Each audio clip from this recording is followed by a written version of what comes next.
खुलुमबाय बेयो बड'लेण्ड इंखं टेलिभिजन दिनै 8 नभेम्बर 2022 मंगलबार खालि सानसेनि बरादखौ नोंथांमोननि खाथियाव लाबोदों आं सदानन्द दैमारिया।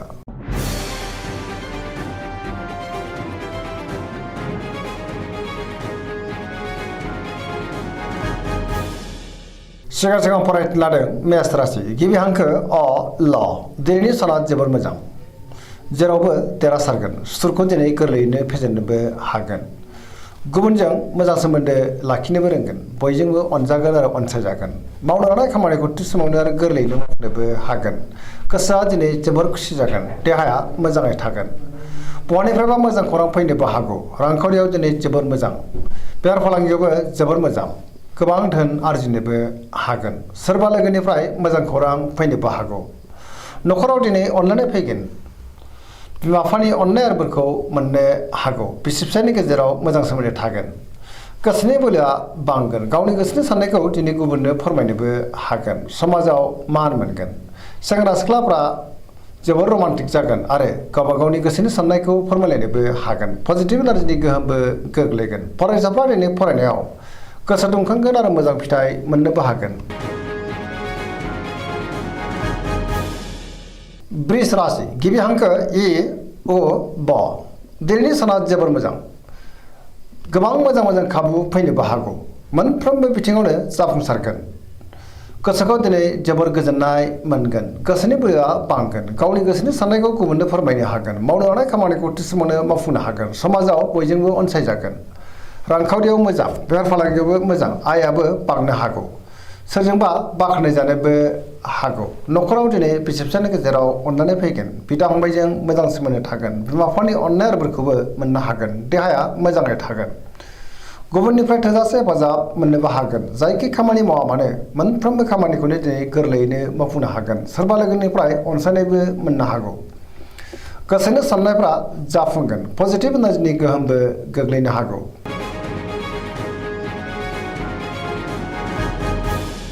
मिथुन राशि गिबि हांखो क स दिनैनि साना जोबोर मोजां पजिटिभ एनार्जिनि गोहोम गोग्लैगोन मोनफ्रोमबो बिथिङाव जाफुंसारनो हागोन गियाननि आंखाल जानाय नङा जायखि खामानि मावानो मोनफ्रोमबो खामानिखौनो दिनै मोजाङैनो मावफुंलांनो हागोन सिगांनि बबेबा आद्रा खामानिखौबो मावफुंनो हागोन गोसोआ दिनै जोबोर खुसि जागोन देहाया मोजाङै थागोन रांखावरियाव जोबोर मोजां होनजायो आयाबो बांनो हागौ अब्लाबो नाथाय खरसायाबो बांगोन बेफार फालांगियाव जोबोर मोजां होनजायो समाजाव मान मोनगोन गोसोनि बोलोआ बांगोन गावनि गोसोनि साननायखौ गुबुननो फोरमायनो हागोन मावनो लानाय खामानिखौ थि समावनो आरो गोरलैयैनो मावफुंनो हानानै गोसोआ दिनै जोबोर खुसि जागोन गुबुनजों मोजां सोमोन्दो लाखिनोबो रोंगोन बहाबा दावबायनो एबा हान्थिनो खाबु मोननो हागौ आरो मोजाङैनो हान्थिनोबो हागोन सेंग्रा सिख्लाफ्रा जोबोर रमान्टिक जागोन आरो गावबा गावनि गोसोनि साननायखौ फोरमायलायनोबो हागोन। कर्कट राशि गिबि हांखो ड ह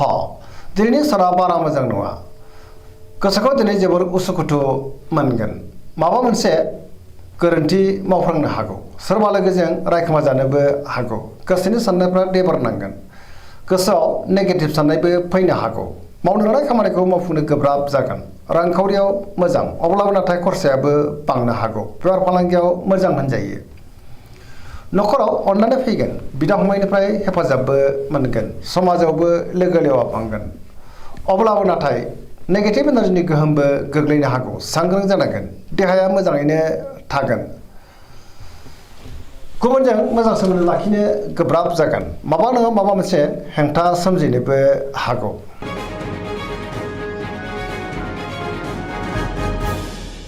सिंह राशि गिबि हांखो म ट दिनैनि साना जोबोर मोजां गोसोनि बोलोआ बांगोन गावनि गोसोनि साननायखौ गुबुननो फोरमायनोबो हागोन गोसोआव पजिटिभ साननाय फैगोन गोथों आरो गोग्गो साननो रोंगोन मावनो लानाय खामानिखौ थि समावनो आरो गोरलैयैनो मावफुंनोबो हागोन सोरबा लोगोनिफ्राय मोजां खौरां फैनोबो हागौ बहाबा दावबायनो एबा हान्थिनो खाबु मोनगोन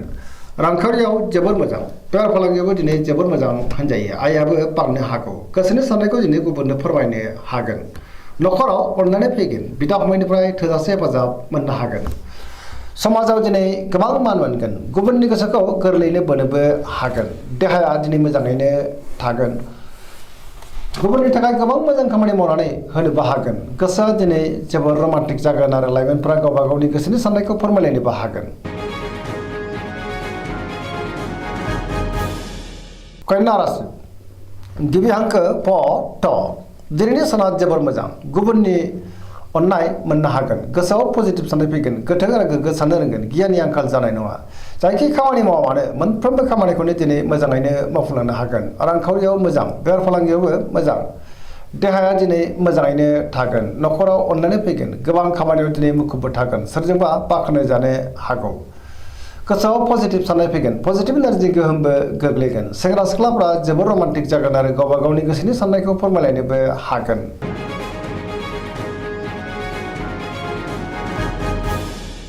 तुला राशि गिबि हांखो र ट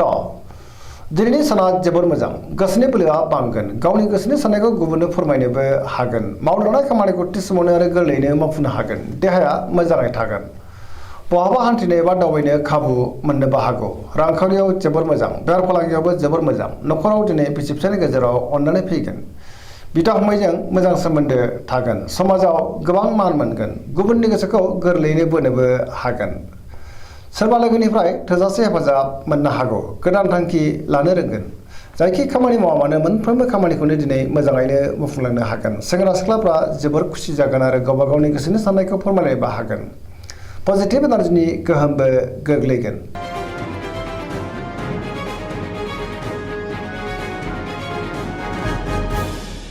वृश्चिक राशि गिबि हांखो न स दिनैनि साना जोबोर मोजां समाजाव लोगो लेवा बांगोन गोबां मुंदांखा सुबुंजों दिनै लोगो मोनज्लायनोबो हागौ पजिटिभ एनार्जिनि गोहोम गोग्लैगोन बहाबा हान्थिनो एबा दावबायनो खाबु मोनगोन समाजाव दिनै लोगो लेवा बांगोन सोरबा गोजाम लोगोजों बहाबा लोगो मोनज्लायनो हागौ गोसोआव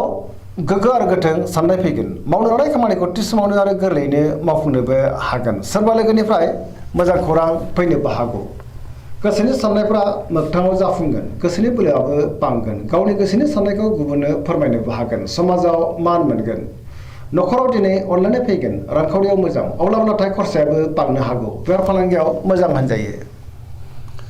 देहाया दिनै मोजाङैनो थागोन गुबुननिफ्राय थोजासे हेफाजाबबो मोननो हागौ फरायसाफ्रा दिनै फरायनायाव गोसो दुंखांगोन आरो मोजां फिथाइ मोनगोन सेंग्रा सिख्लाफ्रा जोबोर रमान्टिक जागोन आरो गावबा गावनि गोसोनि साननायखौ फोरमायलायनोबो हागोन।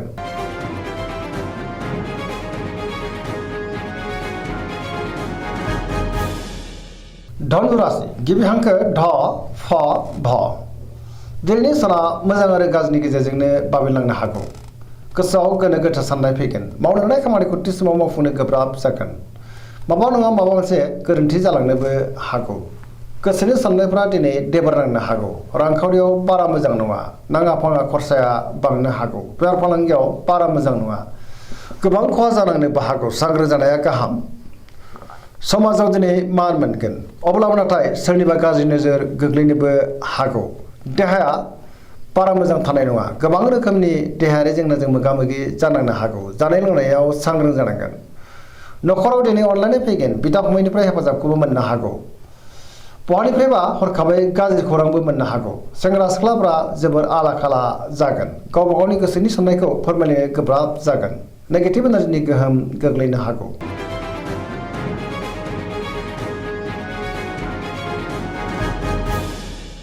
मकर राशि गिबि हांखो ख ज दिनैनि साना जोबोर मोजां गोसोनि साननायफ्रा मोगथाङाव जाफुंनो हागौ मावनो लानाय खामानिखौ थि समावनो आरो गोरलैयैनो मावफुंनोबो हागोन रांखावरियाव जोबोर मोजां अब्लाबो नाथाय खरसायाबो बांनो हागौ बेफार फालांगियाव दिनै जोबोर मोजां होनजायो आयाबो बांगोन गोबां मुलाम्फा मोननोबो हागौ गुबुनजों मोजां सोमोन्दो लाखिनोबो रोंगोन मोनफ्रोमबो खामानिखौ दिनै गोरलैयैनो मावफुंनो हागोन सिगांनि बबेबा आद्रा खामानिखौबो दिनै मावफुंनो हागोन गोदान खामानियाव आखाइ होजेननोबो हागोन न'खराव अनलायनाय फैगोन बिदा फंबायनिफ्राय थोजासे हेफाजाब मोननो हागौ बिमा बिफानि अननाय आरो बोरखौबो मोनगोन सेंग्रा सिख्लाफ्रा गावबा गावनि गोसोनि साननायखौ फोरमायलायनो हागोन आरो गोसोआबो दिनै जोबोर रमान्टिक जागोन फरायसाफ्रा फरायनायाव गोसो दुंखांगोन आरो मोजां फिथाइ मोननोबो हागोन।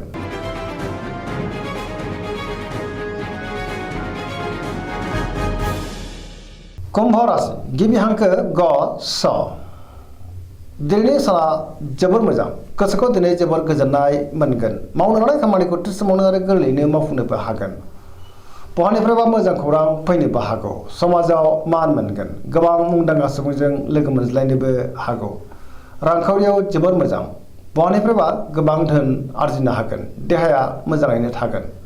नखराव अनलायनाय फैगोन गुबुननि हेफाजाबखौ मोननो हागौ बिमा बिफानि अननाय आरोफोरखौबो मोनगोन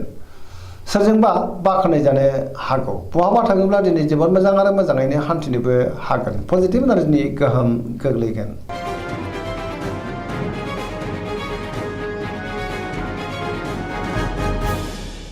मीन राशि गिबि हांखो ड स